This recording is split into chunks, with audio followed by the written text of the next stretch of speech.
करते हैं, जिन्होंने अपनी कड़ी मेहनत, त्याग और समर्पण से आज़ाद भारत के सर्वांगीण विकास का मार्ग प्रशस्त किया। मैं जम्मू कश्मीर पुलिस, सेना तथा पैरामिलिट्री फोर्सेस के उन बहादुर जवानों को भी नमन करता हूँ, जिन्होंने अपने लहू से जम्मू कश्मीर की प्रगति को सदैव सींचने का काम किया है। उन वीरों का एक ही सपना था, जम्मू कश्मीर हजारों वर्ष की ऐतिहासिक विरासत को समेटे, स्वराज के संकल्प के साथ आगे बढ़े तथा हर नागरिक को सम्मान और स्वाभिमान के साथ जीवन जीने का अवसर मिले। जम्मू कश्मीर की रक्षा में सर्वोच्च बलिदान देने वाले अमर सपूतों की स्मृति में श्रीनगर में बलिदान स्तंभ का निर्माण हुआ। हर एक नागरिक के लिए यह स्मारक एक पवित्र तीर्थस्थल है और हमारी युवा पीढ़ी के लिए प्रेरणा का केंद्र है। यह स्मारक नई पीढ़ी को शहीदों की देशभक्ति और कुर्बानी के आदर्शों एवं मूल्यों पर विचार करने के लिए सदैव प्रेरित करेगी। और इसीलिए तो हमारे यहाँ कहा गया कि सरहद पर का एक सिपाही 100 से लड़ने वाला है, घाव भरा तन लेकर भी वह दुश्मन का परकाला है। मरते मरते अपने संगी साथी से कह जाता है, देखे दुश्मन के जुल्मों का बदला कौन चुकाता है। माँ से कहना उसके आंसू व्यर्थ न जाने पाएंगे, गोली में परिवर्तित होकर हम दुश्मन पर बरसाएंगे। पिछले 5 वर्षों में जो कार्य हुए हैं उससे आम आदमी की लोकतंत्र में आस्था मजबूत हुई। हाल ही में संपन्न हुए लोकसभा चुनाव इसके जीते जागते प्रमाण के रूप में है। पिछले 35 वर्षों में किसी भी आम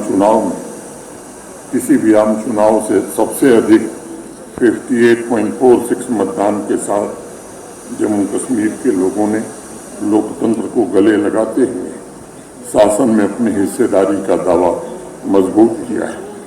अगर कश्मीर घाटी के आंकड़े को ही देखें तो जहां 18%, 14% मतदान होता था, वहां 2024 लोकसभा चुनाव में 58.6% मतदान दर्ज किया गया है।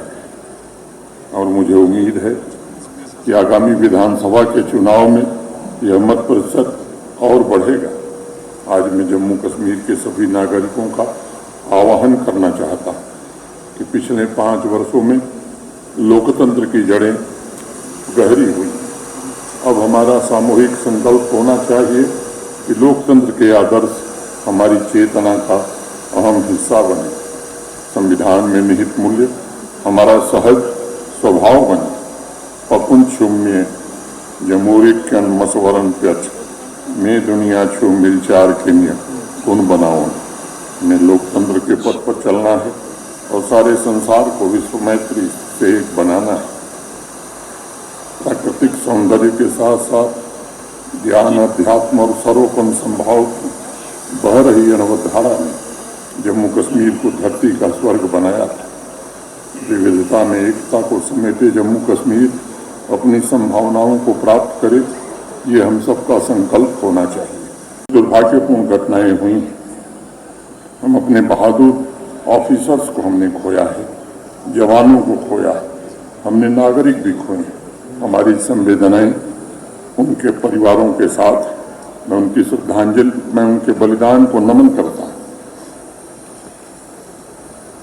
सुरक्षा बलों के शौर्य, पराक्रम और देशभक्ति पर हमें पूरा भरोसा है। सुरक्षा बलों को पूरी आज़ादी दी गई है और मैं जम्मू कश्मीर तथा देश के लोगों से कहना चाहता हूँ कि ऐसी घटनाओं पर भी शीघ्र नियंत्रण पाया जाएगा और पड़ोसी के नापाक इरादे को कभी भी सफल नहीं होने दिया जाएगा।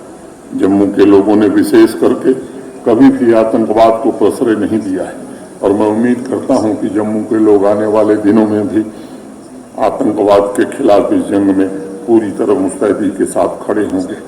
इस वर्ष जम्मू कश्मीर पुलिस के 5 ऑफिसर्स को शौर्य चक्र से सम्मानित किया गया है। स्वतंत्रता दिवस की पूर्व संध्या पर 31 वीरता पदक, सराहनीय सेवा के लिए 17 पदक तथा विशिष्ट सेवा के लिए 2 राष्ट्रपति पदक जम्मू कश्मीर पुलिस को प्राप्त हुए हैं। मैं उन सभी को अपनी हार्दिक शुभकामनाएं देता। मातृभूमि की सेवा में जम्मू कश्मीर पुलिस ने कर्तव्यनिष्ठा तथा बलिदान के उच्चतम मानदंड स्थापित किए हैं, लेकिन हम जानते हैं कि अभी चुनौतियां हमारी समाप्त नहीं हुई हैं।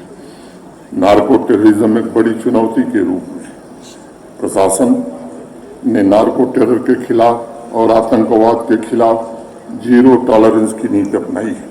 होल ऑफ गवर्नमेंट अप्रोच के साथ इसके नेटवर्क पर प्रहार किया जा रहा है और नशा मुक्त जम्मू कश्मीर बनाना ये प्रशासन का संकल्प है। प्यारे भाइयों और बहनों, 4 वर्ष पूर्व आज ही के दिन आपके सामने खड़े होकर मैंने जम्मू कश्मीर के नवनिर्माण का संकल्प यहीं से लिया था। आपसे मैंने कहा था कि जम्मू कश्मीर प्रशासन एक ऐसा जम्मू कश्मीर बनाना चाहता है जहां समता हो, अवसरों की समानता हो, सामाजिक न्याय हो, हर एक नागरिक अधिकार संपन्न हो तथा आवाम में अमन और खुशहाली हो। इन संकल्पों को साकार करने की पूरी ईमानदारी से कोशिश की गई है। पिछले 4 वर्षों में भयमुक्त, भ्रष्टाचार मुक्त तथा रोजगार युक्त जम्मू कश्मीर के लक्ष्य के साथ हमारे प्रशासन ने अनेक सराहनीय काम किए हैं।